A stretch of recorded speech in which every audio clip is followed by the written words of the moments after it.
Hey there, Coach Shane here, and I just want to connect with you guys based on discussions we've had lately with people as it pertains to mindfulness. A common theme has been nutrition, grabbing what's convenient, mindless snacking, or stress eating.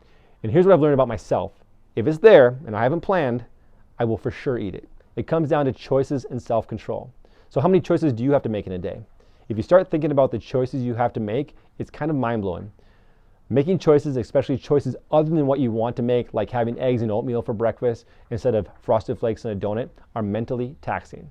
That is self-control and willpower at work. Now, we just finished reading a book entitled Switch by Chip and Dan Heath. In this book, they talked about a taste study where college students were told they were participating in a study on food perception. They brought in two groups of college students who were told not to eat 3 hours prior. The room smelled like fresh baked chocolate chip cookies, which I know I would not be able to resist. And on the table was two dishes of chocolates and cookies and a dish of radishes. They were told they were picked because they both have distinctive taste profiles, and they would be contacted the next day about their memory of the taste sensations they experienced. One group was told they could have two chocolates, no radishes, and the other group was told they could have 2 radishes and no chocolates. The researchers left the room. Well, of course, the chocolate eaters had no problem resisting the radishes. But with this study, no radish eaters ate any cookies or chocolates either. Willpower at work. Then another group of researchers entered the room and told them they had another unrelated study. They wanted to see who was better at solving problems, college students or high school students. They were given a series of puzzles that required them to trace designs without lifting their pencils off the paper. They were given a bunch of pieces of paper and as many attempts as they wanted. Oh, and the puzzles were meant to be unsolvable. They couldn't solve the puzzles. Well, both groups eventually gave up. The group that had chocolate but no radishes gave up after 19 minutes and 34 attempts, while the group that had radishes and no chocolates gave up after only 8 minutes and just 19 attempts. Why? Self-control or willpower is an exhaustible resource. When it's gone, it's gone. So how many choices do you have to make in a day?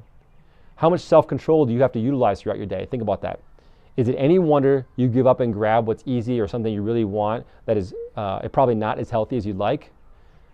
Great, so what do we do about all this? Show less self-control during the day. While that might be fun sometimes, I would say it probably is not the answer. Or make less choices. We have choices we have to make. So can we eliminate some of the choices you have to make? I think we can. When it comes to your time to work out, schedule it. It isn't a choice then, it's an appointment. When it comes down to your nutrition, make a plan. Maybe it's Sundays, you plan out your week. What you'll have for breakfast, what you'll have for lunch, what you have for dinner. All the choices are made in one day rather than having to make the choice every day multiple times per day. Then, and this is important, follow your plan. Otherwise, you're back in the same boat. You can also have a plan to minimize the number of temptations around you.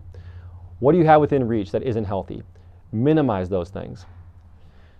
See what's happening here? You are changing your situation, so you have to make fewer choices. You don't have to exert self-control. Listen, we already looked at this. You already make plenty of choices, and you have to show plenty of self-control each day. This will have you set up on your path to success.